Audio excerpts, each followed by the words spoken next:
KPM.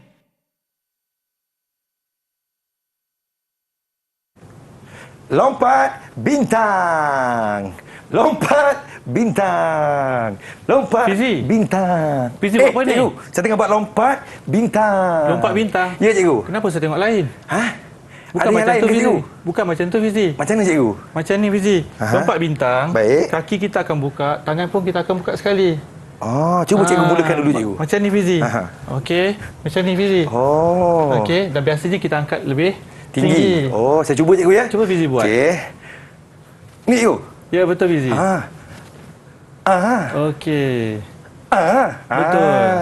Cikgu, apa kena-mengena lompat bintang dengan kita nak belajar hari ni, cikgu? Okey, Fizi. Lompat bintang ni merupakan satu aktiviti ataupun exercise yang sebenarnya ada kaitan dengan apa yang kita nak belajar pada hari ini. Kerana ia berkait dengan sistem-sistem yang ada dalam tubuh badan manusia. Menariknya. Tapi sebelum tu, apa kata kita berkenalan dengan cikgu kita pada hari ini?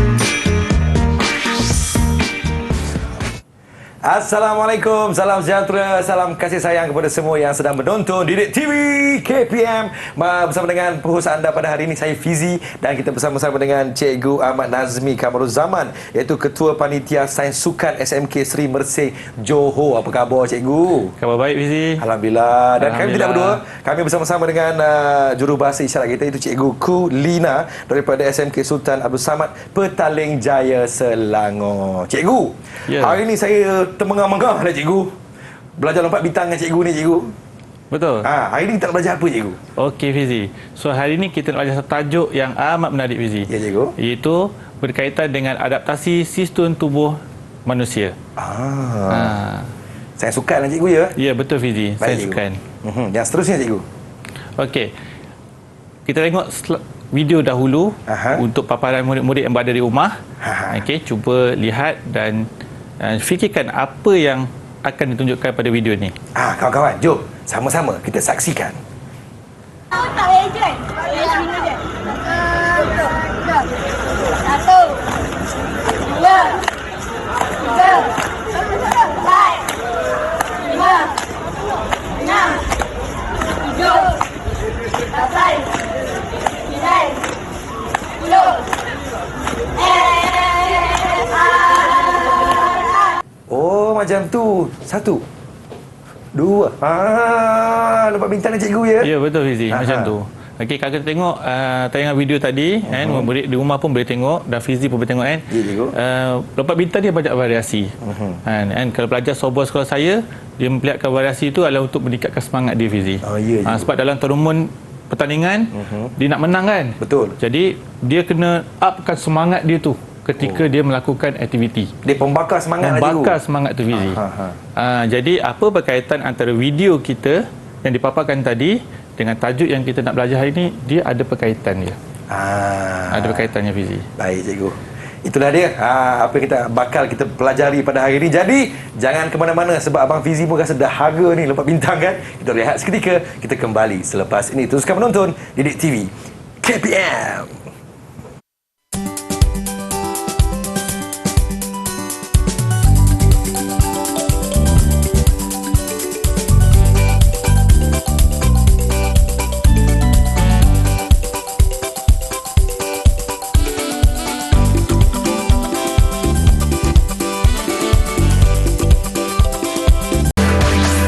Didik TV KPM. Terima kasih kepada semua yang sedang menonton Didik TV KPM. Masih lagi bersama dengan Abang Fizi, hos anda pada hari ini. Hari ini kita belajar tentang sains sukan tingkatan 4 adaptasi sistem tubuh manusia. Kita bersama-sama dengan Cikgu Ahmad Nazmi daripada SMK Sri Mersing Johor. Silakan, Cikgu Nazmi. Terima kasih, Fizi. Sama-sama, Cikgu. Okey, murid yang berada di rumah, kita teruskan pembelajaran hari ini. Dan kita tengok slide yang telah diadakan ni. Okey, hari ini kita nak belajar tentang adaptasi sistem tubuh manusia. Okey, seperti yang maklum bahawa prestasi dalam sukan ni adalah penentu kepada kejayaan sebuah pasukan. Ya, cikgu. Jadi keberkesanan prestasi ini bergantung kepada sejauh mana atlet ataupun pasukan tersebut menjalani latihan. Dan latihan itu perlulah secara intensif, sistematik dan juga berterusan. Barulah Fizi ia akan dapat adaptasi kepada sistem yang ada dalam tubuh badan manusia. Macam tu Fizi.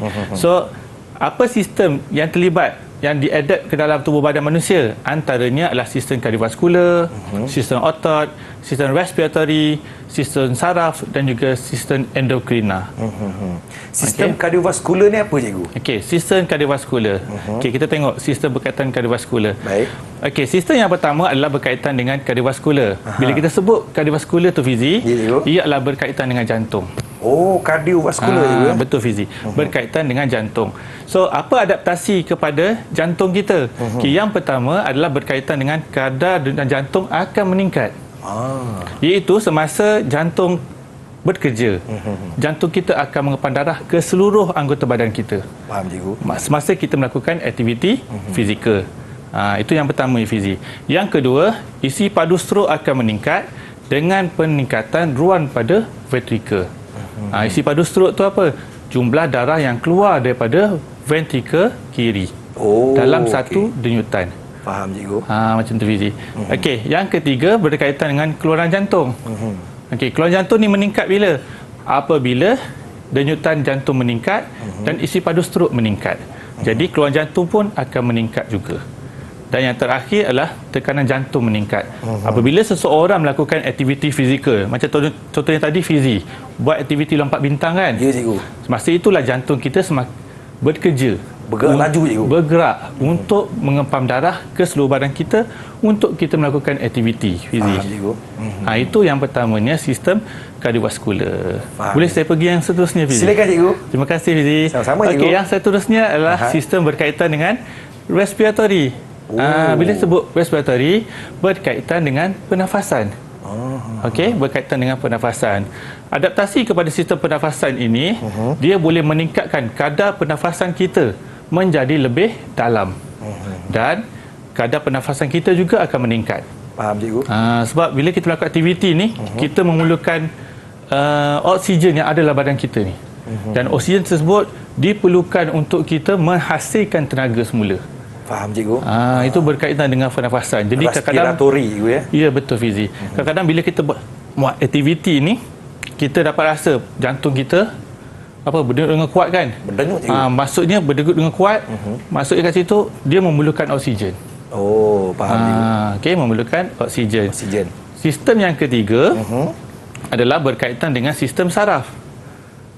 Berkaitan dengan sistem saraf, iaitu peningkatan isi padu darah ke otot. Peningkatan isi padu darah ke otot.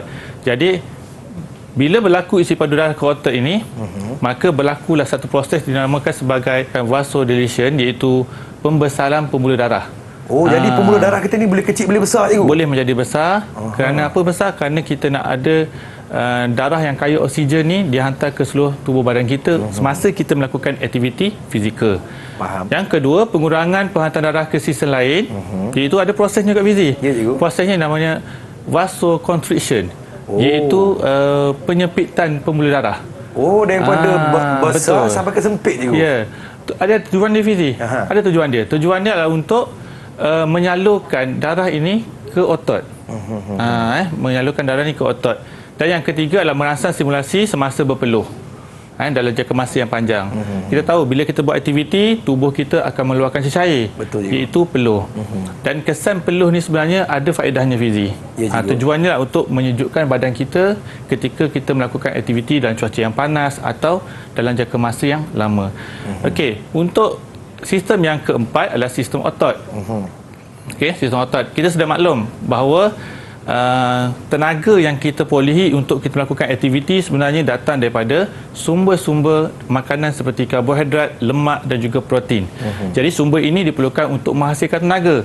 Okey, adaptnya adaptasi kepada sistem tubuh badan manusia ni adalah bagi otot adalah untuk meningkatkan suhu otot kita. Baik, cikgu. Okey, sebab dia berkait komponen tadi, iaitu karbohidrat, lemak dan juga protein.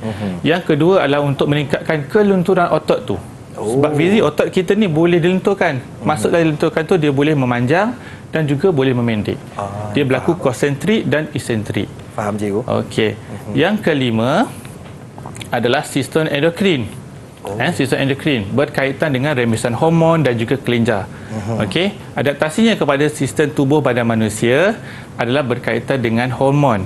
Apa hormon yang dirembeskan? Okey, hormon yang pertama adalah hormon pembesaran, iaitu hormon GH. Yang mana hormon ini penting bagi meningkatkan kekuatan otot, pertumbuhan otot dan juga meningkatkan prestasi atlet itu sendiri. Faham cikgu. Okey, yang kedua adalah rembesan hormon adrenalina dan noradrenalina, iaitu bagi tujuan untuk meningkatkan denyutan jantung kita dan kadar pernafasan kita, Fizi. Adrenalina dengan noradrenalina. Ya, betul, Fizi. Faham cikgu. Okey, dan sistem kita yang kelima inilah antara 5 sistem yang berkait dengan tubuh badan kita yang menerima kesan kepada latihan yang kita jalankan, Fizi. Faham cikgu. Jadi yang paling penting kita kena ingat 5 sistem yang cikgu terangkan kepada kita tadi, iaitu sistem kardiovaskular, yang kedua sistem respiratori, yang ketiga sistem saraf, yang keempat sistem otot dan juga sistem endokrina. Saya dah letakkan dalam fikiran saya, cikgu. Ya, betul, Fizi. Baik cikgu. Yang seterusnya cikgu, silakan. Okey, setelah kita dah belajar ke 5 sistem yang terlibat dalam tubuh badan manusia yang berkait dengan adaptasi kepada latihan tadi, saya nak menyoal Fizi lah. Alamak, boleh ke? Okey, senang Fizi. Boleh, boleh, satu cikgu. soalan saja untuk Fizi. Baik, cikgu. Okey, manakah tindak balas sistem kardiovaskular dalam adaptasi si tubuh manusia terhadap latihan? Okey. Saya rasa cikgu, pernafasan jadi lebih dalam ni bukan kardiovaskular. Peningkatan isi padu darah ke otot ni juga bukan kardiovaskular, cikgu. Merangsang pertumbuhan otot dan kekuatan bukan. Saya rasa C, cikgu. Sebab bila sebut pasal kardiovaskular ni, kardio ni kan ada berkaitan dengan jantung. Jadi jawapan saya adalah C, kadar denyutan jantung meningkat, cikgu. Okey, kita tengok jawapannya betul ataupun salah. Sama-sama kita saksikan. Okey, kita tengok. Okey, betul. Tahniah, Fizi. Bagusnya. Okey, jawapannya adalah C, kadar denyutan jantung kita meningkat. Cuba cikgu terangkan dengan lebih lanjut, cikgu. Okey, untuk tindak balas kardiovaskular ni, kadar jantung kita akan meningkat. Seperti saya terangkan tadi, apabila kita menjalankan aktiviti, jantung kita ni akan mengepam darah ke seluruh tubuh badan kita semasa kita melakukan aktiviti kecergasan fizikal. Okey? Faham, cikgu. Bagus, Fizi. Kalau di sekolah saya dah bagi awak 5 bintang. 5 bintang. Baik, yang seterusnya, cikgu. Cuba cikgu soal saya dengan soalan yang lebih susah, cikgu. Okey, lebih susah. Saya ada satu soalan struktur untuk Fizi. Baik. Okey, soalannya, nyatakan 2 sistem tubuh badan yang menerima kesan adaptasi daripada program latihan. Nyatakan 2, cikgu, ya. 2 sistem tubuh badan yang menerima kesan adaptasi daripada program latihan. Saya rasa, cikgu, bagi pandangan saya lah, ya, sistem otot dengan sistem saraf, cikgu. Sistem otot dan sistem saraf. Fizi yakin? Saya entahlah, cikgu, sebab ada soalan jawapan lain ni. Sistem respiratori pun saya rasa macam kena. Sistem endokrina pun saya rasa macam kena, cikgu. Macam mana, cikgu? Sebenarnya yang kita belajar tadi, Fizi, kan kita ada 5 sistem. Kita ada 5 sistem dalam yang berkait dengan tubuh badan manusia kesan daripada latihan. Betul, Fizi? Betul, cikgu. Okey, untuk soalan ni dia hanya tanyakan 2 sahaja. Jadi kita boleh jawab 2 daripada 5 tadilah. Okey, so kita boleh jawab sama ada. Kita tengok jawapan Fizi dulu. Jawapan Fizi tadi apa? Sistem otot dengan sistem saraf. Dengan sistem saraf. Okey, so betul. Selain daripada sistem otot, kalau murid-murid menjawab sistem kardiovaskular, sistem endokrin atau sistem saraf, jawapannya betul, Fizi. Sebab dalam peperiksaan SPM, jawapan hanya dikira 2 sahaja kepada 2 jawapan yang diberilah. Sebab biasanya soalan ni 1 markah. 1 markah dan kadang-kadang 2 markah lah, tengok kepada kehendak soalan. Dan pelajar kena lihat soalan, jika diminta untuk memberikan 2 jawapan, maka pelajar atau murid kena berikan 2 jawapan kepada murid tersebut lah. Baik, cikgu, kalau contohlah kan, dan soalan ini ada 2 sistem tubuh badan. Kalau kita jawab ke 3 ke 4, cikgu, macam mana, cikgu? Kalau ada salah satu jawapan tu salah, macam mana, cikgu? Adakah dikira? biasanya jika pelajar murid memberikan jawapan yang salah, contohnya macam ni, macam Fizi katakan tadi. Okey, jawapan pertama diberikan sistem kardiovaskular, tetapi jawapan yang kedua salah. Dan jawapan ketiga betul. Dan penanda biasanya akan menanda jawapan yang terdahulu. Contoh tadi sistem kardiovaskular betul, kadang sistem yang kedua tu salah, dan yang ketiga biasanya tak diambil kira lah.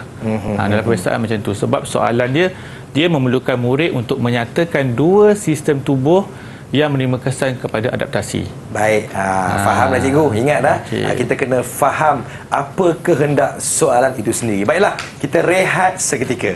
Jangan ke mana-mana, teruskan menonton Didik TV KPM.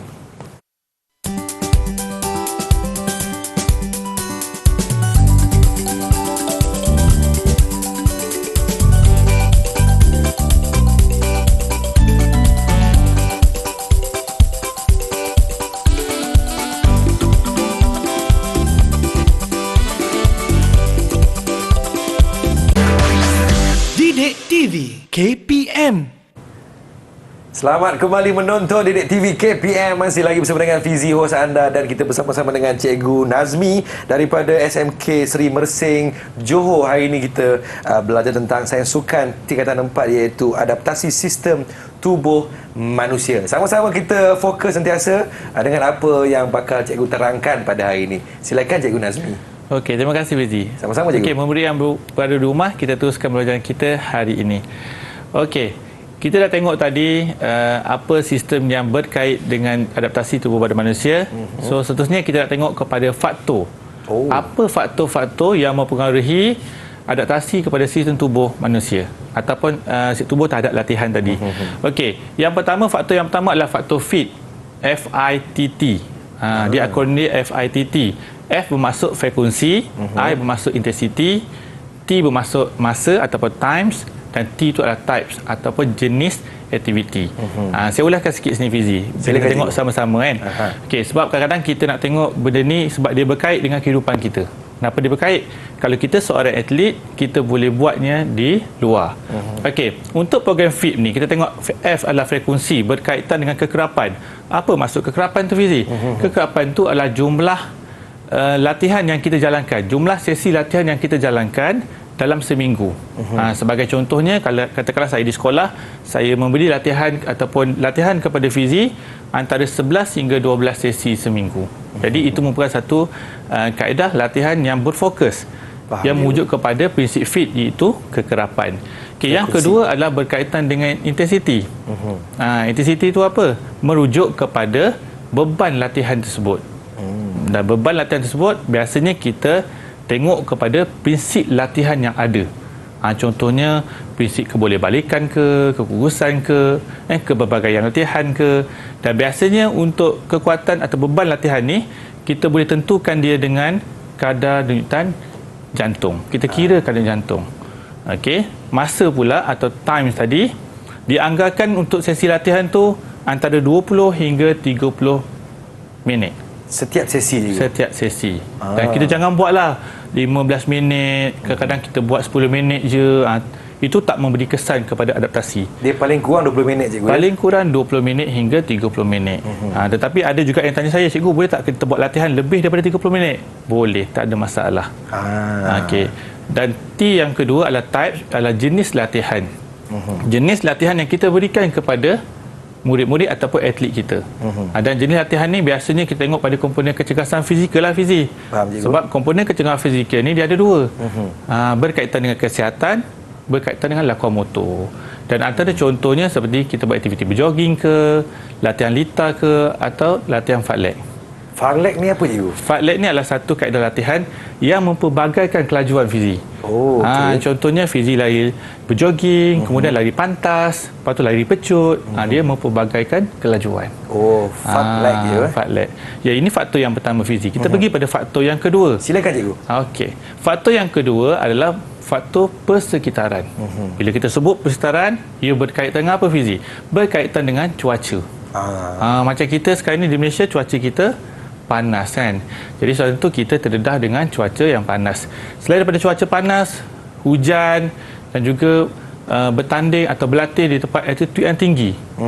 Contohnya sejuk ataupun yang terlalu panas. ataupun pencemaran udara. So ini memberi kesan kepada adaptasi kepada sistem tubuh badan manusia. Faham, tubuh badan atlet. Itu yang kedua fizi. Okey, bagi yang ketiga, faktor yang ketiga adalah faktor tahap kecergasan individu. Tahap kecergasan kita. Jika kita cergas, ia mempengaruhi latihan kita. Dan puasa latihan dapat meningkatkan adaptasi latihan kita, dan atlet yang mengamalkan gaya hidup yang sihat fizi, sudah tentu dia akan mempunyai tahap kecergasan yang baik. Benar. Dan jika dia berlatih, adaptasinya akan bertambah baik dan meningkatkan prestasinya fizi. Jadi saya tahu fizi pun seorang yang aktif dan juga mempunyai kecergasan yang baik. Betul tak? Betul, cikgu. Betul. Okey, faktor yang keempat fizi. Kita pergi pada faktor keempat. Faktor keempat adalah faktor genetik. Bila kita sebut genetik, berkaitan dengan apa? Berkaitan dengan gen ataupun keturunan ataupun baka. Kenapa ada perkaitan genetik ni? Kenapa, cikgu? Kerana ia melibatkan aras penggunaan oksigen dalam badan kita. Okey. Dan ciri genetik ni, dia mempunyai bentuk tubuh. 3 jenis bentuk tubuh. Jom kita tengok fizi. Bentuk tubuh apa fizi? Ni fizi mesti suka ni. Macam saya, cikgu. Macam lebih kurang ni. Bentuk tubuh yang pertama fizi, kita panggil dia sebagai endomorph. Endomorph, cikgu, ya? Endomorph. Macam mana bentuknya? Ciri fizikalnya macam mana? Ciri fizikalnya adalah berbadan berisi. Pendek dan gempal. Saya tinggi, cikgu. Fizi tinggi. Nasib baik saya tinggi. Fizi tinggi. Baik. Ototnya mudah bertambah besar fizi. Okey, sangat mudah untuk menambahkan lemak. Dan susah untuk menurunkan berat badan. Dan biasanya untuk ciri-ciri somatotype ini, endomorph ni sesuai untuk sukan sumo, judo, baling tukul besi ataupun lontar peluru. Kalau Gusti, cikgu, sesuai, cikgu, endomorph ni. Kalau Gusti, Gusti yang mana tu fizi? Gusti dalam TV tu, cikgu. Gusti dalam TV. Okey, Gusti ada dalam TV, kita ada dua. Gusti yang sukan punya ataupun hiburan. Yang sukan, yang sukan. Okey, yang sukan biasanya kebanyakan atletnya adalah dalam endomorph. Endomorph. Ya, endomorph. Okey, somatotype yang ketiga atau bentuk tubuh yang ketiga adalah mesomorph. Mesomorph. Ya, mesomorph. Mesomorph ni kerangka badannya bersegi empat. Apa maksud bersegi empat, Fizi? Kalau dia kita tengok petak, cikgu. Petak, Fizi. Dia punya bahu dan pinggulnya, kita katakan kerangkanya berbentuk segi empat. Badannya tegap, kuat secara semula jadi, dan dia mudah untuk menambahkan lemak dan juga menambahkan saiz otot. Dan dia sesuai bagi sukan dominan seperti bola sepak, lari pecut 100 meter, berbasikal ataupun renang, Fizi. Mesomorph juga. Mesomorph. Dan kebanyakan atlet menyukai badan mesomorph. Saya pun suka badan mesomorph, cikgu. Mesomorph, betul. Badan saya ni, cikgu, apa kena-mengena, cikgu? Mesomorph ke endomorph, cikgu? Fizi tinggi. Bila fizi tinggi, saya lihat pada pengertian saya, fizi adalah mesomorph. Mesomorph. Mesomorph. Baik, cikgu. Okey, seterusnya kita bagi yang ketiga adalah ectomorph. Ectomorph. Ectomorph ni ciri fizikalnya adalah kurus. Rangka badannya kecil. Okey, berjisim otot tanpa lemak, kadar metabolisme yang tinggi, dadanya rata. Okey, dan dia tak punya otot di bahagian dadanya, dan saiz bahunya kecil. Dan biasanya sukannya Fizi adalah seperti lompat jauh, lompat kijang, lompat bergalah ataupun lompat tinggi. Dia sesuai untuk sukan tersebut. Kita jarang tengok kan bagi acara lompat tinggi orang berbentuk badan endomorph contohnya, atau mesomorph kan, kebanyakan badannya kurus ataupun ectomorph kita panggil. Ectomorph, Ectomorph, ya betul. Baik. Okey, ini adalah bentuk bagi tubuh lah. Okey, yang kelima adalah berkaitan dengan jantina. Jantina pun ada kena-mengena, cikgu, ya? Ya, betul. Adaptasi ni, Fizi, sebenarnya selain daripada yang kita tengok tadi, kita punya faktor-faktor yang lain tadi, faktor jantinan juga mempunyai peranan penting. Lelaki dengan perempuan mempunyai ciri fizikal yang berbeza. Okey. Betul, ciri fizikal yang berbeza. Yang pertama, ciri yang pertama, kita tengok dari sudut ketahanan dia. Baik. Ketahanan dia. Lelaki dan perempuan mempunyai ketahanan yang berbeza. Kenapa Fizi berbeza, Fizi? Kerana lelaki dia menggunakan kekuatan yang ada dengan menggunakan otot-otot yang ada pada fizikal dia. berbanding atlet wanita yang hanya mempunyai lapisan lemak di bawah kulit.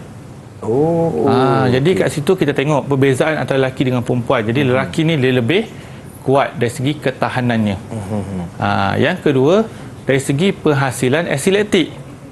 Penghasilan laktik ni, lelaki lebih mudah untuk mengeluarkan asid laktik. Lebih mudah, lebih cepat. Dan ini menyebabkan atlet lelaki ni mudah mengalami kelesuan otot. Masuk kelesuan otot ni macam mana cikgu? Maksudnya penggunaan ATP-nya cepat habis dan atlet ni dia akan penat dan ototnya tidak boleh relate kepada aktiviti seterusnya. Maksudnya dia perlukan rehat, dia perlukan semula tenaga. Berbanding atlet perempuan yang mana dia tidak banyak mengeluarkan asid laktik. Cikgu, asid laktik ni apa cikgu? Mungkin ramai di kalangan kawan-kawan saya yang macam, asid laktik apa tu? Asid laktik ni biasanya dia terkumpul di bahagian sendi-sendi. Biasanya dia terjadi selepas kita buat aktiviti. Dan kalau kita tengok dalam tajuk sisa tenaga, tenaga yang ada dalam sukatan kita dalam bidang 2 ni, dia terjadi apabila kita melakukan aktiviti di bawah 1 hingga 3 minit untuk sistem tenaga anaerobik laktik. Jadi dia akan mengeluarkan asid laktik yang terkumpul pada sendi. Jadi kebanyakan sendi-sendi atlet akan mengalami kelesuan akibat daripada pengeluaran asid laktik tersebut. Jadi atlet akan lesu. Faham cikgu. Dari segi kelenturan pula Fizi, lelaki, kalau contohnya kita ambil gimnastik, kelenturannya tak sebaik atlet wanita. Bermaksudnya kat sini atlet perempuan ni mempunyai tahap kelenturan yang sangat baik berbanding atlet lelaki. Memang lentur habis cikgu ya? Memang melentur habis. Jadi kita tengok kat sini kan, kalau kita dah tahu 3 ciri ni pun dah nampak ada bezanya lelaki dengan perempuan. Lelaki kuat di bahagian ketahanan fizikal, perempuan mantap di bahagian kelenturan. Ya, betul. Yang kelima adalah tahap kekuatan dia, Fizi. Faham cikgu? Lelaki mempunyai tahap kekuatan yang tinggi. Betul. Yang tinggi berbanding perempuan. Kerana apa? Kerana perempuan ni dia kuat kerana mempunyai banyak lemak. Banyak lemak. Jadi kita kan pelik, kita rasa lelaki tak ada lemak ke, Fizi? Sebenarnya lelaki pun ada lemak, tetapi kebanyakannya perempuan lebih banyak pada lelaki. Yang terakhir adalah keperluan zat. Dari segi keperluan zat ni, lelaki memerlukan zat besi untuk proses pembekalan oksigen kepada otot. Sebab lelaki menggunakan otot kan untuk ketahanan. Betul. Jadi dia memerlukan zat besi yang banyak, yang tinggi berbanding atlet wanita. Dan atlet wanita ni dia kehilangan zat besi yang ketara kerana ketahanan haid dan dia perlukan vitamin tambahan untuk menguatkan balik badannya. Faham cikgu. Ini ciri-ciri fizikal yang ada pada atlet lah. Lelaki dan juga perempuan. Kalau kita tengok kat sini, Fizi, lelaki dan perempuan ada beza, betul tak? Betul cikgu. Banyak perbezaan dia cikgu. Banyak perbezaan kan. Kalau saya sebagai lelaki, saya mempunyai kekuatan. Cuma kelenturan tak ada cikgu. Betul. Lentur tu payah sikit. Kelenturan tu payah sikit. Terutama kelenturan ni kita lihat kepada perbezaan umur, Fizi. Dan bila umur kita semakin meningkat dengan peredaran peningkatan umur yang semakin mendadak, kelenturan ni akan semakin lama semakin hilang. Ya ke cikgu? Betul. Jadi itu kita tengok kan, biasanya kalau atlet gimnastik ni dia ada peringkat umurnya. Biasanya umur 30 kebanyakannya dah bersara.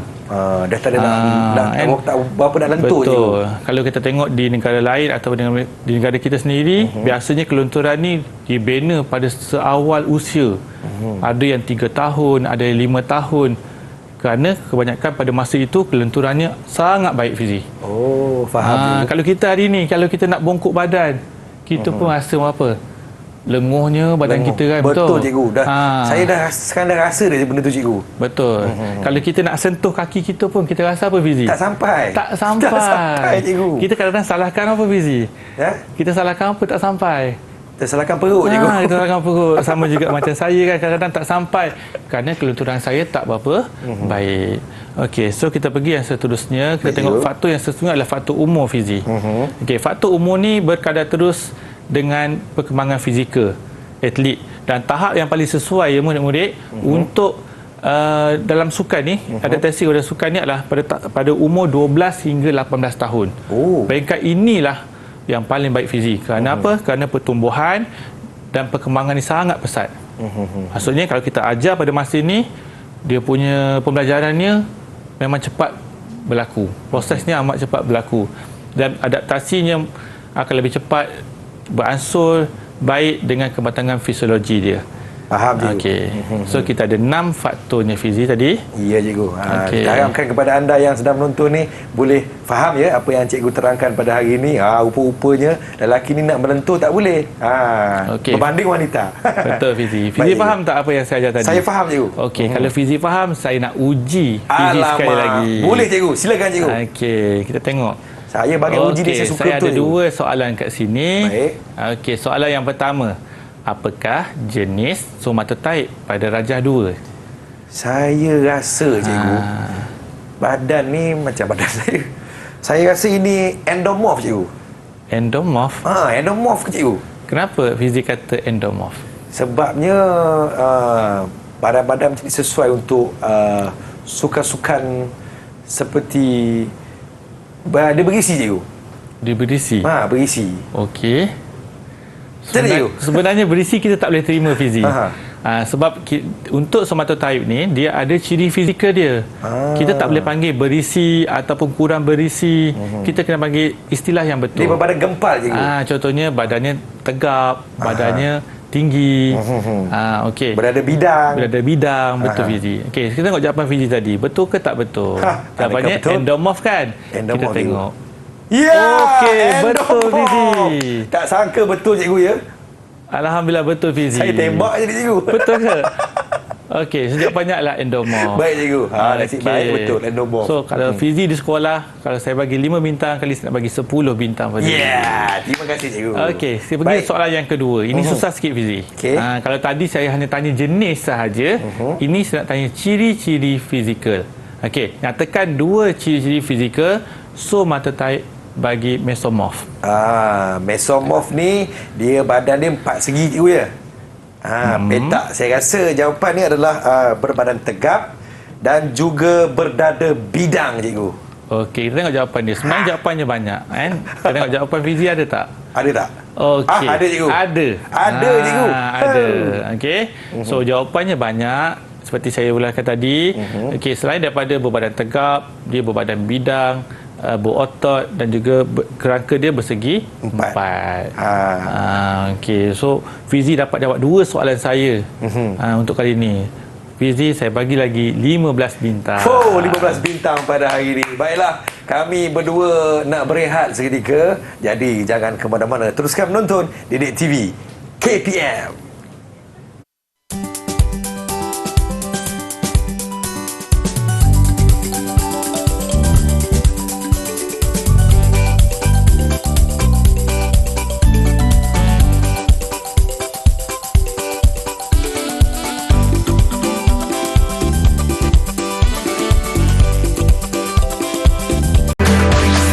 Didik TV KPM.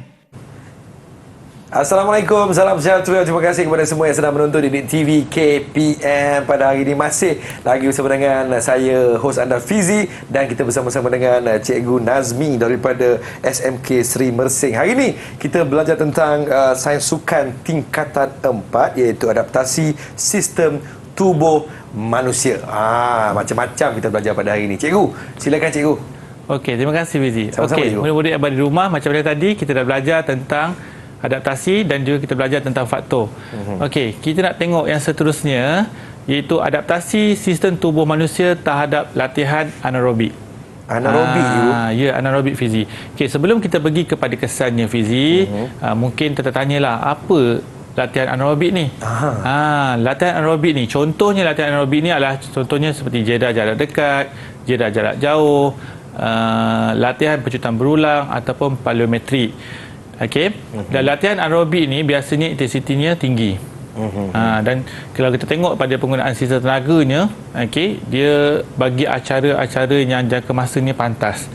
Biasanya 0 hingga 10 saat. 100 meter, cikgu. 100 meter, betul Fizi. 100 meter. Okey, dan contohnya kat sini, apa kepentingan latihan ini kepada adaptasi tubuh manusia ni adalah macam kita belajarkan tadi adalah untuk menguatkan jantung kita. Faham cikgu. Okey, menguatkan jantung kita. Dan latihan ini perlu.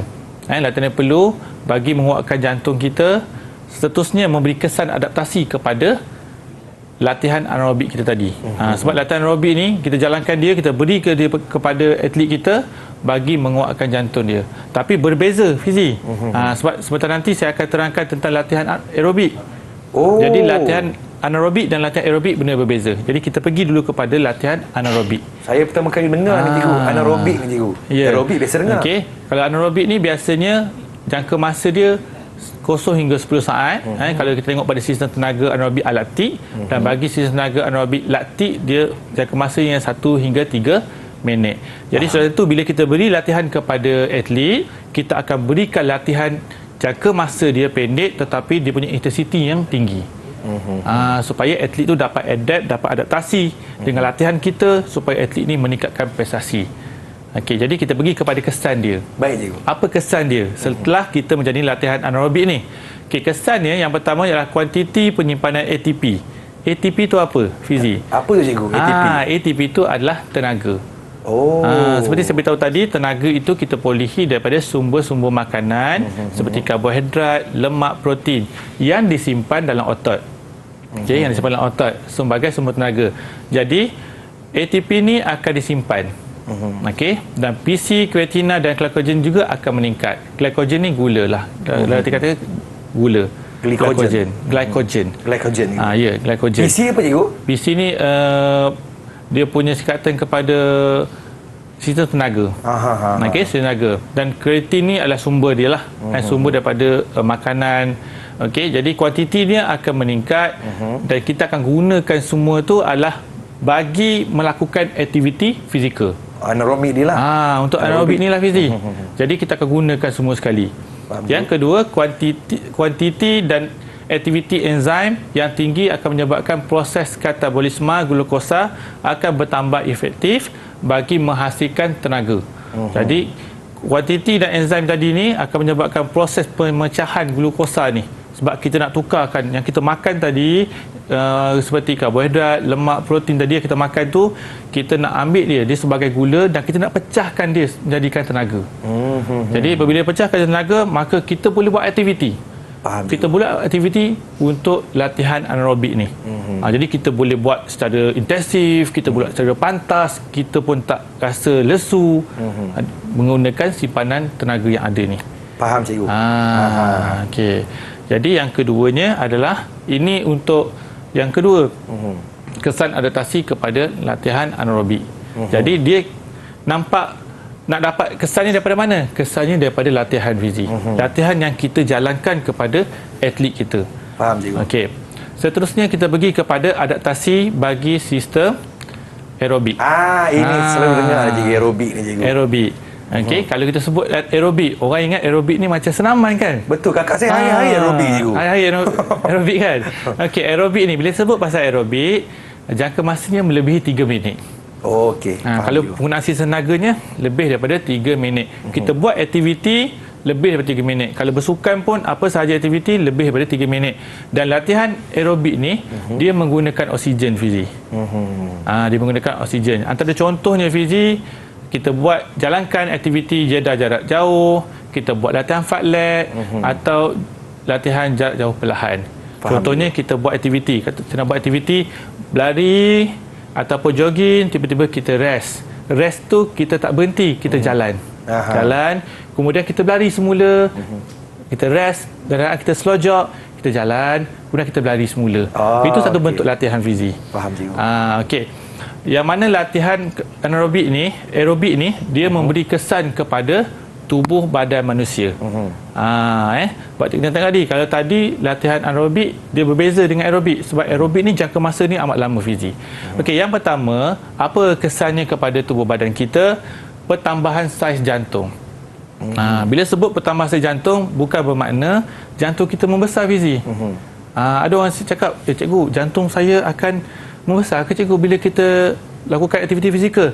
Tidak. Bermaksudnya pertambahan jantung tu dari segi kekuatan dia, dari segi ketebalan dinding jantung tu. Jadi apabila atlet ataupun murid menjalani aktiviti fizikal, dinding jantung dia akan mengalami hipertrofi. Hipertrofi. Hipertrofi tu maksud ketebalan dinding jantung. Dan biasanya kalau jantung ni terjadi apabila atlet menjalani latihan dalam jangka masa yang lama. Sistematik ataupun intensif. Maka dia punya dindingnya akan jadi tebal dan kuat. Okey, yang ketiga, keluaran jantung akan meningkat. Yang keempat, kadar nadi akan menurun. Dan yang kelima adalah tekanan darah kita pun akan menurun.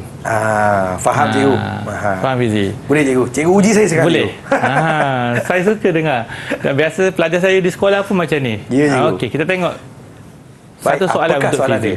Okey, apakah kesan adaptasi sistem tubuh terhadap latihan aerobik? Aerobik cikgu ya. Aerobik. Mengurangkan saiz jantung. Adakah A, pengurangan saiz jantung? Salah cikgu. Adakah B, isi pada strok menurun? Salah. Adakah C, kadar nadi rehat meningkat? Tidak. Atau keluar jantung meningkat? Saya rasa D cikgu. Keluaran jantung meningkat. Saya kunci jawapannya cikgu. Betul Fizi? Betul cikgu. Okey, kita tengok jawapannya. Betul. Ya, itu dah. Tak sangka Fizi memang hebat. Ya cikgu. Kalau tadi saya bagi 15, ini saya bagi lagi 20 bintang pada Fizi. Terima kasih cikgu. Okey. Cikgu, boleh cikgu rumuskan tentang apa kita belajar pada hari ini cikgu? Okey. Silakan cikgu Nazmi. Dari awal tadi murid-murid pada rumah, Fizi, kita dah belajar tentang adaptasi, iaitu berkaitan dengan perkaitan antara sistem-sistem yang ada dalam tubuh badan manusia dengan adaptasi latihan yang kita jalankan. Yang kedua, kita belajar tentang faktor-faktor yang mempengaruhi adaptasi latihan tadi. Antara faktornya seperti tahap kecergasan, faktor jantina, dan juga kita belajar lagi tentang adaptasi kepada sistem anaerobik dan sistem aerobik. Baik cikgu. Macam mana dengan saya prestasi pada hari ini cikgu? Kalau saya nak rumuskan prestasi Fizi hari ini, saya boleh bagi sangat cemerlang. Terima kasih cikgu. Sangat cemerlang pada Fizi. Sangat cemerlang. Sangat cemerlang. Ini semua hasil didikan cikgu. Terima kasih. Baik Fizi. cikgu, ada di kalangan kawan-kawan yang mungkin baru saja menonton lah dan nak habis ke? Mungkin mereka ni boleh rujuk di pelantar mana cikgu? Okey, bagi murid-murid yang berada di rumah yang ingin mendapatkan bahan, boleh melayari pelantar Delima KPM. Baik, terima kasih kepada Cikgu Ahmad Nazmi Kamaruzzaman daripada SMK Seri Mersing Johor yang sudi bersama-sama kita pada hari ini, dan terima kasih kepada Cikgu Jurubahasa kita yang kekal cantik pada hari ini, Cikgu Kulina daripada SMK Sultan Abdul Samad Petaling Jaya Selangor. Dan terima kasih kepada semua yang fokus sentiasa menonton Didik TV KPM. Satu pesan daripada saya, ingat fokus dan jangan main-main dalam kelas. Okey, jumpa lagi. Assalamualaikum. Bye-bye.